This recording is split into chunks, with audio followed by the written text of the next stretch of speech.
Hello বন্ধুরা, আমি coffee. তোমরা সবাই কেমন আছো? উইথ এসএস ম্যাম চ্যানেলে তোমাদের সবাইকে স্বাগত। গতকালের ভিডিওতে পশ্চিমবঙ্গ মধ্যশিক্ষা পর্ষদ অনুমোদিত সিলেবাসের ক্লাস 6-এর বাংলা পাঠ্য বইয়ের অজেয় রায়ের লেখা গল্প হাবুর বিপদ পাঠ করেছিলাম। আর এসএস ম্যামের কাছে থেকে 1 থেকে 6 পর্যন্ত প্রশ্নের উত্তরগুলো জেনে নিয়েছিলাম।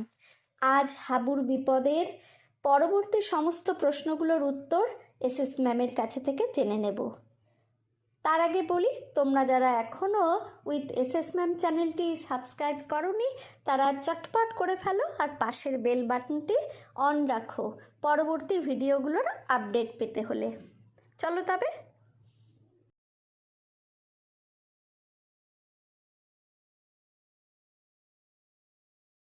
সাতের দাগের প্রশ্নটি বাক্যগুলোর উদ্দেশ্য ও বিধেয় অংশকে আলাদা করো।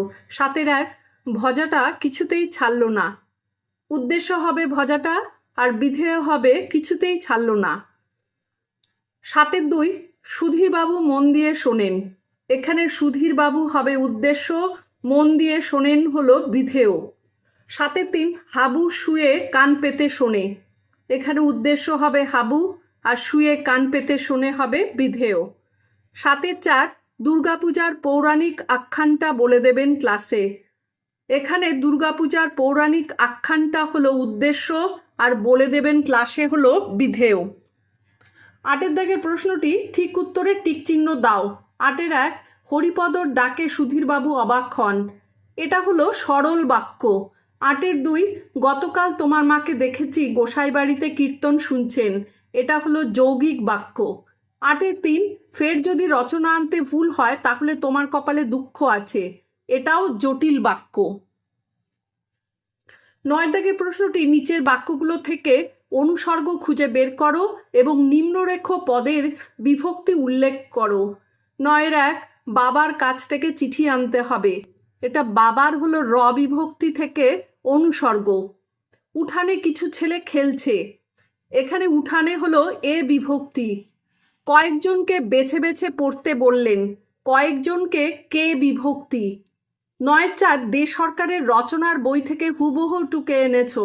রচনার এটা র বিভক্তি থেকে অনুসর্গ। 10-এর দাগের প্রশ্নটি নিচের প্রশ্নগুলোর নিজের ভাষায় উত্তর লেখো। 10-1 স্কুলের গেটে দাঁড়িয়ে হাবুর কি মনে হচ্ছিল? স্কুলের গেটের সামনে দাঁড়িয়ে হাবুর বাড়ি ফিরে যাওয়ার কথা মনে হচ্ছিল।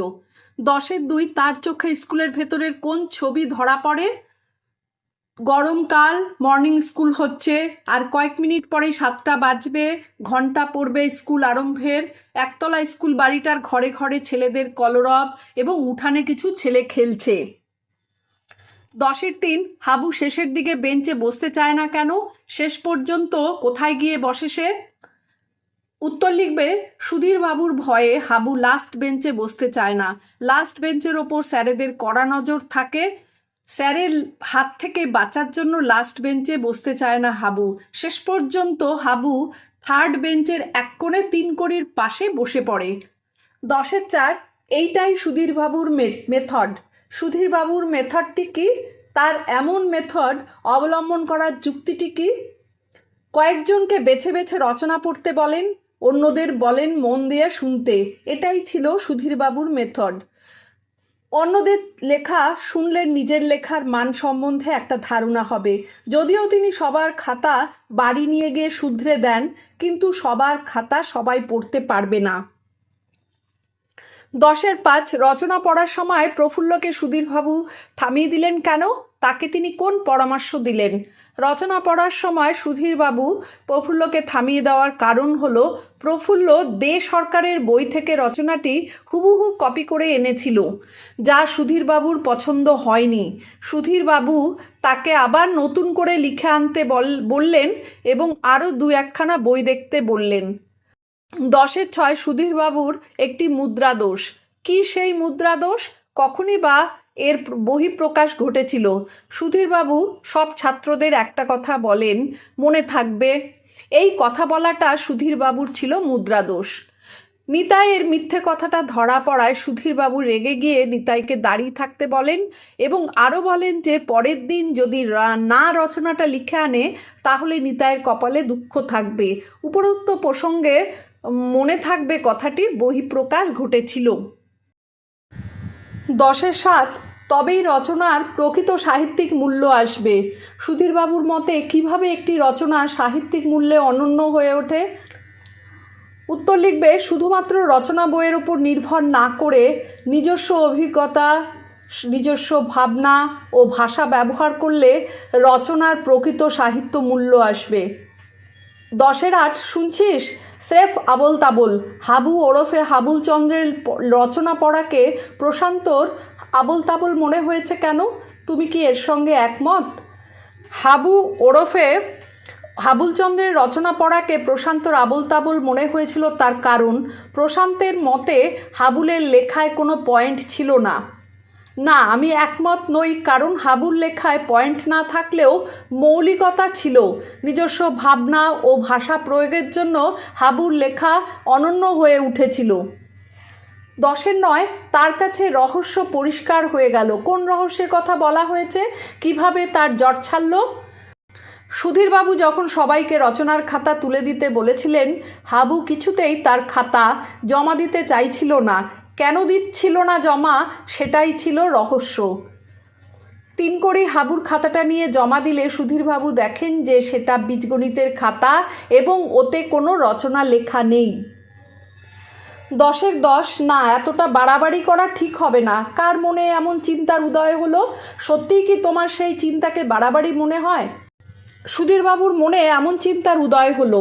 না, আমার মনে হয় না সেটা বাড়াবাড়ি, কারণ হাবুর পিঠ চাপড়ে সাবাস বললে ক্লাসে অন্যান্য ছেলেরা প্রশ্রয় পেয়ে পরে লেখা না নিয়েও আসতে পারে। এতে ক্লাসের ডিসিপ্লিন নষ্ট হওয়ার সম্ভাবনা থাকবে। 10-11 তা সোজাসুজি স্বীকার করলেই পারতে। সুধীরবাবু হাবুকে যে কথা বললেন সেই পরিস্থিতি তৈরি হওয়ার সুযোগ না থাকার জন্য তিনি নিজেই কতখানি দায়ী বলে তোমার মনে হয়?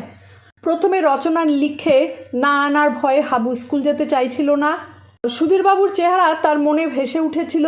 তাছাড়া তিনি ক্লাসের কাজে অবহেলা ক্ষমা করেন না, শাস্তি দেন। তাই সোজাসুজি রচনা না লিখে আনার কথা স্বীকার করে নিলে সুধীরবাবু রেগে যেতেন এবং হাবুকে শাস্তি দিতেন। এই ভয়ে হাবু মিথ্যার আশ্রয় নিয়েছিল এবং বানিয়ে রচনা বলেছিল।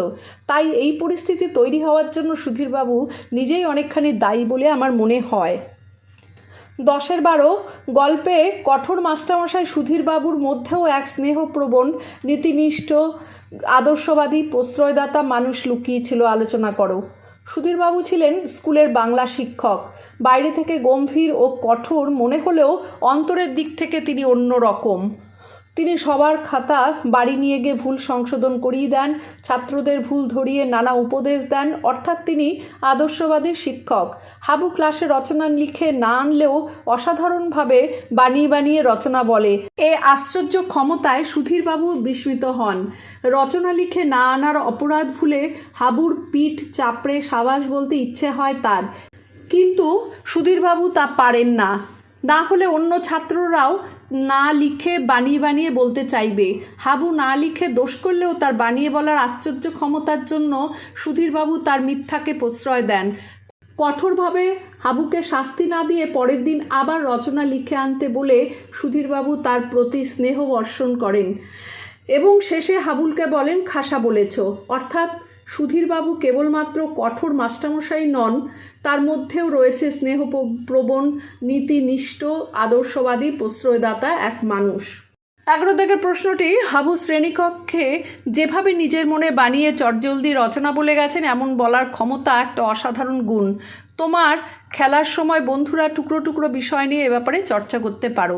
এটা তোমরাই করো তোমাদের বন্ধুর সাথে আলোচনা করে।